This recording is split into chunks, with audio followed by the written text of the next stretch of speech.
Hi there, I'm Elizabeth from Living Vibrantly, and in this video I'm going to show you some of my favorite shoulder stretches. Now this is really just meant to be more of an instructional video. I'll be talking a lot. I'm not going to be holding the poses as long as I would want you to if you're really doing this to get deep stretching and relaxation benefits. So feel free to pause, or as you go through this, you can follow along with me until you learn it in your body, and then you can come back to this practice on your own and really spend some time with the stretches. But I'm going to move through it a little more quickly so that the video doesn't become too long. So let's get started. So the first one I'm going to show you is really pretty simple, and I'll show you two variations. So here we go. So the first one you can try if you are all right kneeling down on the floor is coming to child's pose.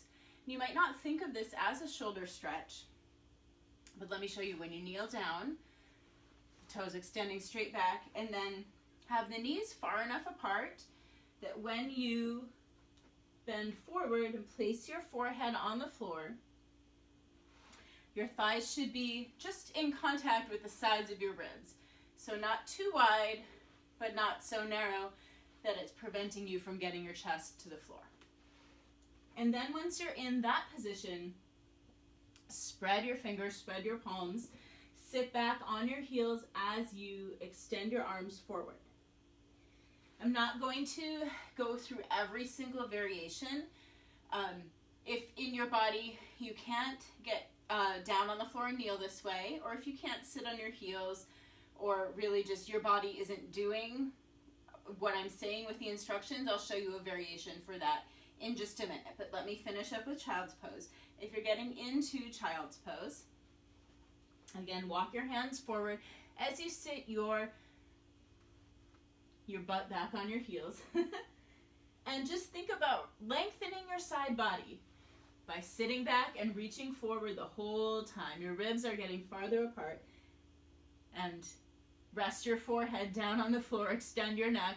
I'm not doing that so that you'll still be able to hear me speak, but I'll just show you what it looks like right now.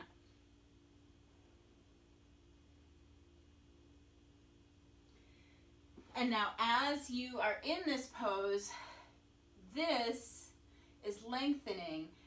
And so like the outer edge of your armpit is lengthening and your armpits are opening more. And that's the shoulder stretch that's coming as you stay in the pose.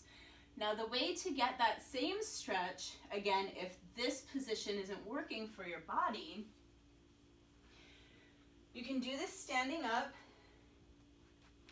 So you can bring your body to a 90-degree angle, legs vertical, spine horizontal, and then press the palms into the wall while pressing the hips back. Palms forward, outer hips back. And there are ways to do it higher if you have short hamstrings, but the whole goal is to open and lengthen right here, and you can use that pressure of your hands into the wall to help you with that. One more way to get a similar stretch is if you have a folding chair. There are ways to use like a coffee table for this as well. You can get creative with your props. So here you're kneeling down, but you don't have to get as low and get as deep of a bend in the knees as with child pose. Place your elbows down and then start to walk the knees back. And you're getting that same opening in the armpits, and this feels really good. So this pressure, I think, because it's closer to the armpit, it really helps that stretch to come, and your body can't escape from the stretch by taking it somewhere else while the muscles that you're trying to stretch remain tight. And then once you get in your preferred position, breathe into it and stay there for at least 1 minute, preferably longer if you have time. But we're going to move on. So, sorry, kind of squeaky.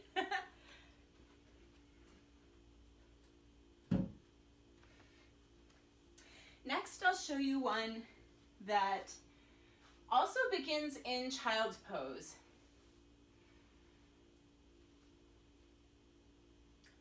And this one is called Thread the Needle.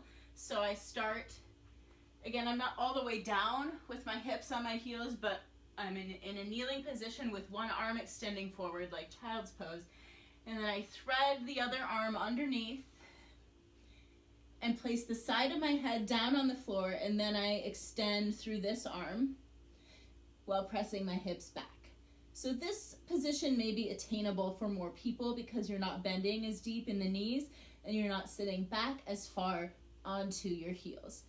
And once I'm here, I feel the twist in my ribs. I welcome that twist as I press into my shoulder, release into the side of my head, my temple. And then, of course, take care with how you come out of it. Support your body with how you come out, and repeat. Always repeat to the other side so you're not only twisting in one direction.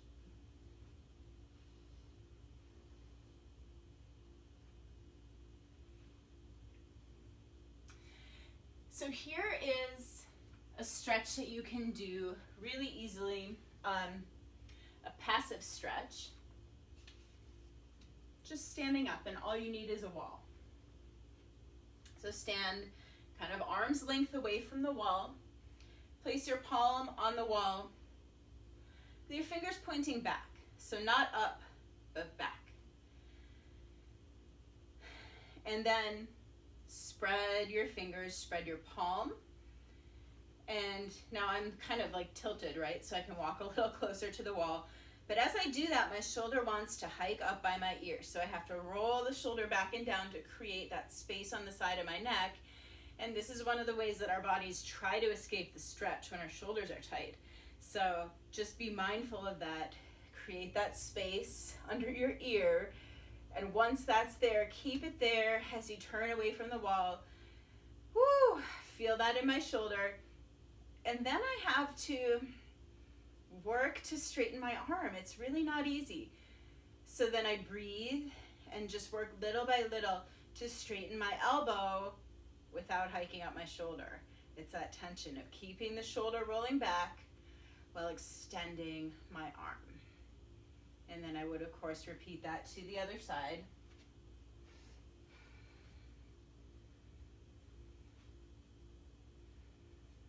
And stay on each side for at least a minute, or repeat it multiple times and just breathe into the stretch and go a little deeper each time as time allows.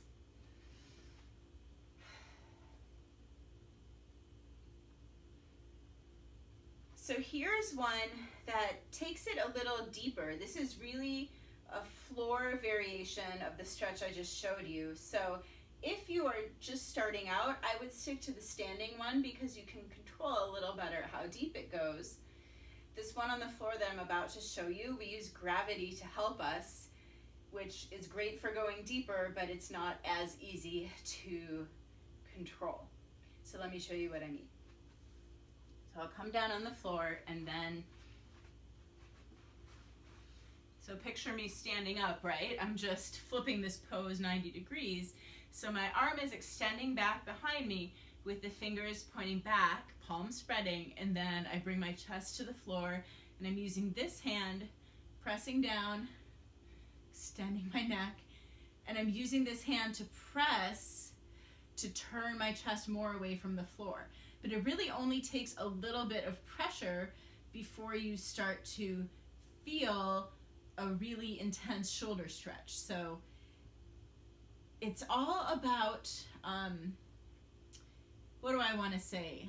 It's not dynamic, it's more static with just a small movement or even just an intention in a certain direction. Like my chest is moving this way. Even if it doesn't move that much, instead of turning toward the floor, it's turning away from the floor. Do you see that? So I'm only just changing my position slightly, turning toward the floor, what we don't want, and turning away from the floor and breathing into the stretch. And then, of course, we will repeat that to the other side. Arm extending back, palms spreading. Lie down and use your other hand to press and help you turn away from the floor and breathe into the stretch, holding for a minute or more as time allows.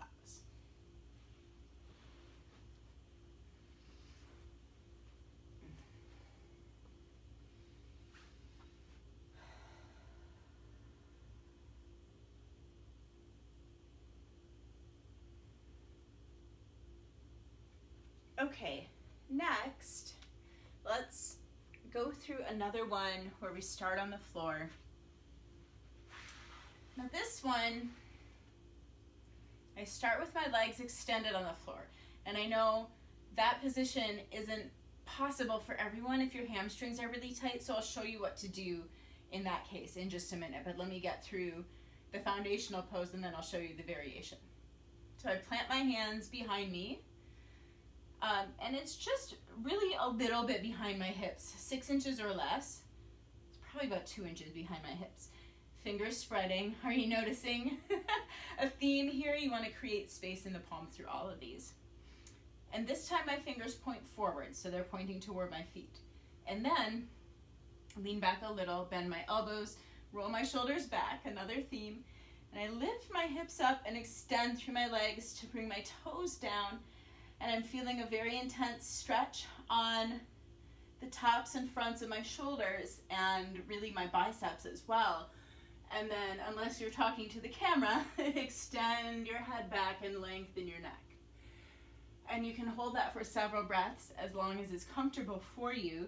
That's an intense one, so the first time, until it gets more comfortable, just come in and out of it. Come up, exhale up, and inhale to come down. Now, if you can't sit with your legs extended, or if you start to feel pain in your low back when you try that, start with bent knees. And this time, in this variation, you'll come to almost a bridge pose, but with your hands down instead of your shoulders, but pressing your hips up so your shins are vertical and thighs horizontal. And then once again, extend the head back and work on lifting the upper back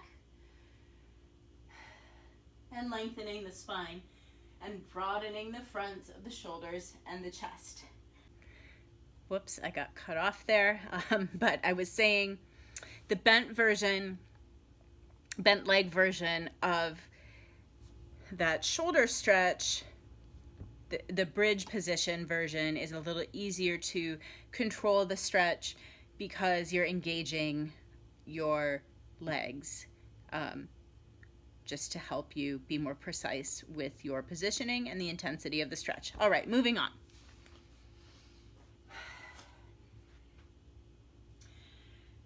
So we're going to start with some different arm positions that help you to stretch your shoulders.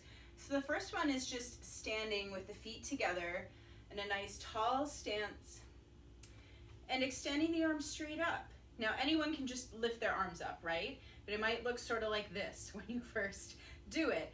And then we work on bringing the upper arms closer to our ears and really lengthening through all the way through the wrists and the tips of the fingers, really straightening the elbows so there's kind of this muscular strength of locking the joint, but we really want to lengthen and bring space into all the joints as we go. And the more you work on this and reach up, you can really feel it all the way down in the sides of your ribs as you lengthen up. And you can even feel the stretch of your arms pulling your spine longer. So instead of thrusting your ribs forward to take your arms back, engage your core and just lengthen up through the arms and think about getting taller. Now, once you've got a really good stretch going on here, then interlace your fingers, spread the palms, and work on getting the same length, the same stretch in the position with the fingers intertwined and the palms spreading. And then what we can do is bring the palms and interlace them behind us. And now watch what I do here. I'm not turning the palms back.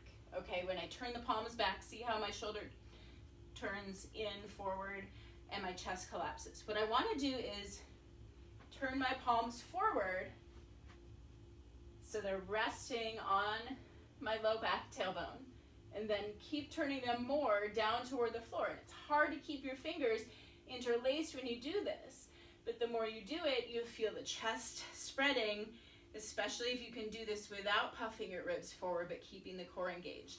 When you do this, just make sure you switch the interlace of your fingers so the other index finger is on top, and do the same on the other side so you don't develop asymmetries in your shoulders.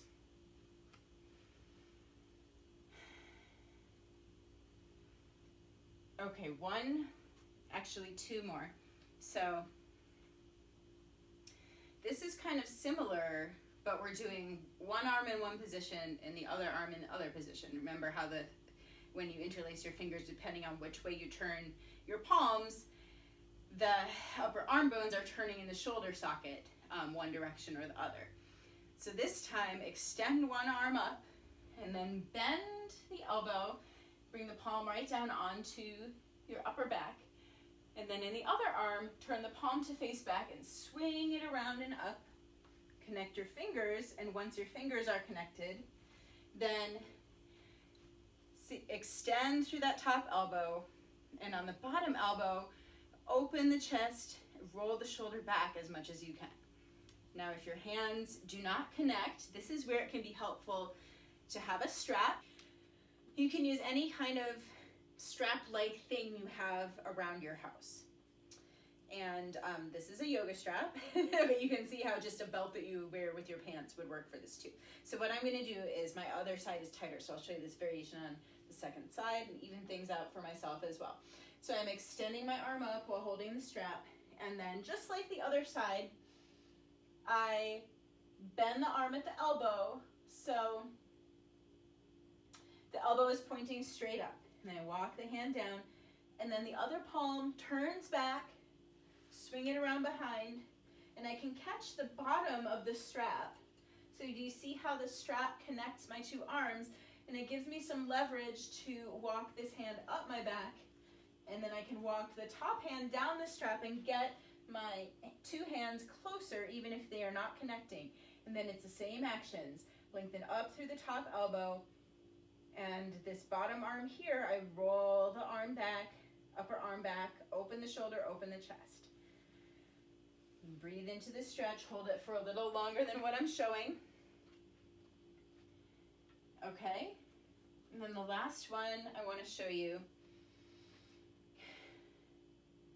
You take the arms out to both sides, swing them together with one elbow on top of the other, and then see how I'm twisting, so I'm wrapping the palms. And then once I have this position, I work to lift the elbows higher, feeling the stretch in the upper back and the outer shoulders. Breathe into the stretch. And when you're ready, unwind. Extend both arms. Deep breath in as you exhale. Wrap the arms the other way so the other elbow comes on top. Intertwine them. And once you have the lock, the grip, then work to lift your elbows a little higher as you breathe into the stretch. And when you unwind, just make sure to lengthen the arms, open up space in the joints. All right, so if you have any questions about any of these stretches, leave them as a comment. I'll come back and answer them. I hope that this helps you, and I hope it's a sequence that you continue to work with. Thanks for watching. So I actually came back with a little bit of a bonus pose because I forgot my favorite passive stretches for the for shoulder and chest opening. So I want to show you the setup, and then I'll get into the position and show you that. Now, us yoga teachers can get very particular about the way we fold our blankets.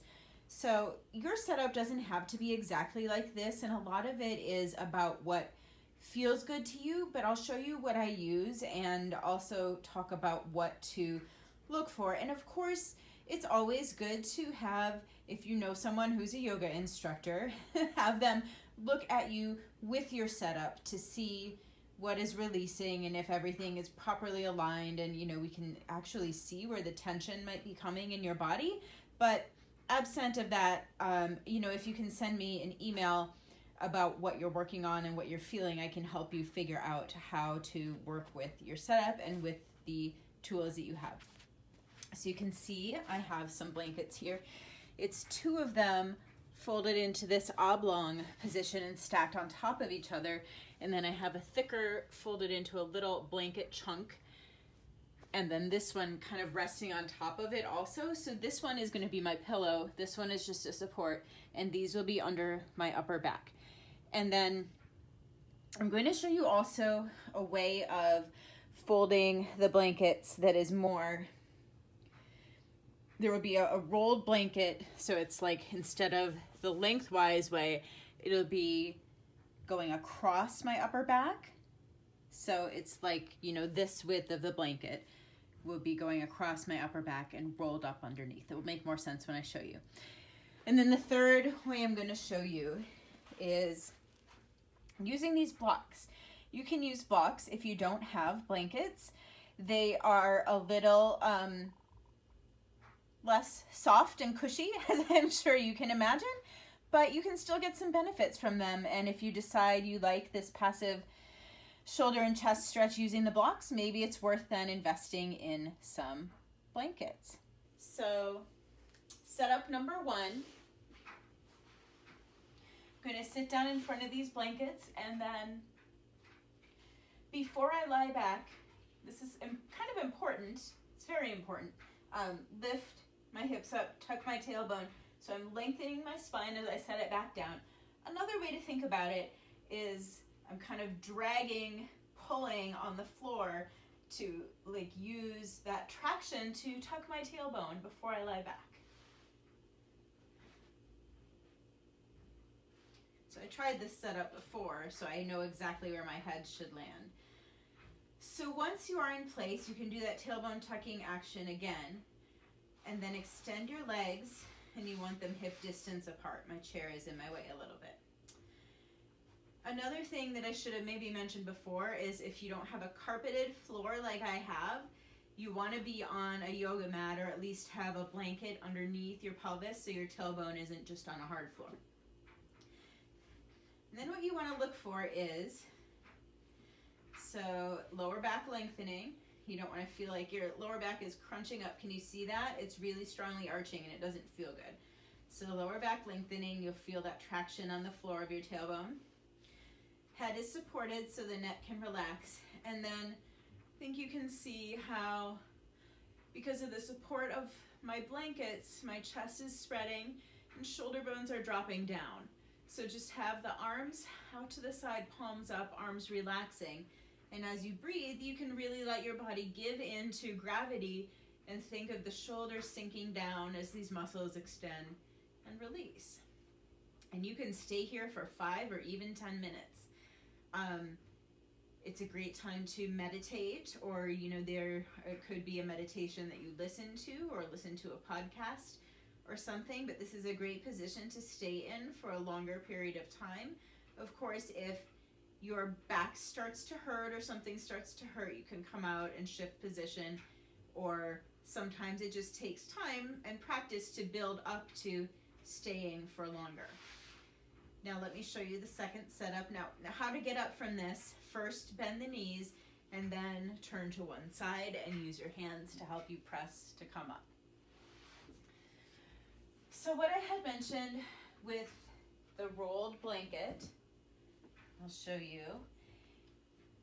So with any of these poses, you really can do all different blanket variations. In fact, I just thought of another one. It's kind of fun to just try different ones and see how they feel. But, whoops, this way. This is what I was going to show you. So it's going across my upper back when I lie down. I'm just going to put a short little pillow. You want your head to be just a little lower. So see how that's maybe like 1 inch or 2 lower. So you don't want to be arching and throwing your head back, arching your neck way back. That's not very relaxing. So let's see. I really only know once I lie down if I have it right. I might have to get up and redo it. So tucking that tailbone and getting this right across my upper back. And I can feel, you know, it's trial and error. I can feel when it's in the right spot for me, where it's going to just give me some really nice opening in those muscles that can get so tight from a keyboard, from a mouse. So in this one, I keep my arms up, as you can see, because if I put them here, there's nowhere for them to go. So, and then eventually I'll extend my legs, but oh my goodness, this one feels really good. I would like to stay here and breathe for 10 minutes, but I won't make you watch the video for that long. I'm going to bend my knees, turn over, and sit up, and I'll show you the last one, which was with the blocks.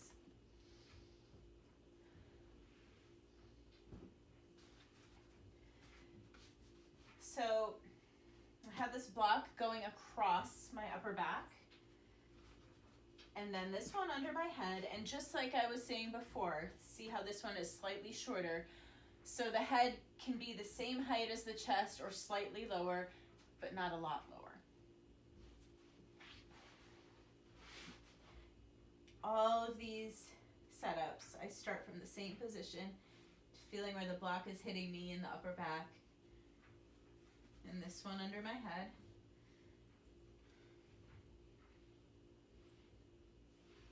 Quite low enough. There. Okay. So once you find your happy place in these poses, you're going to be able to then feel when you don't have the placement quite right as you get more practice with it. So when it feels just so, you'll feel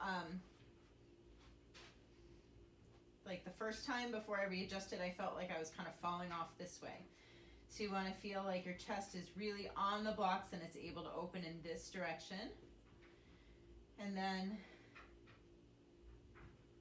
you really just let the setup do the work so you can relax and you don't have to put any effort into the pose. That's why it's called restorative. You put your body in position and you let the position do the work.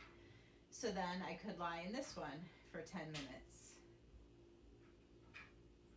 It feels so nice with the opening up here.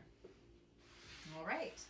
So those are some great poses to do at the end of a long day of keyboard work, or, you know, really this kind of iPhone posture. Those are some really wonderful poses to counteract that.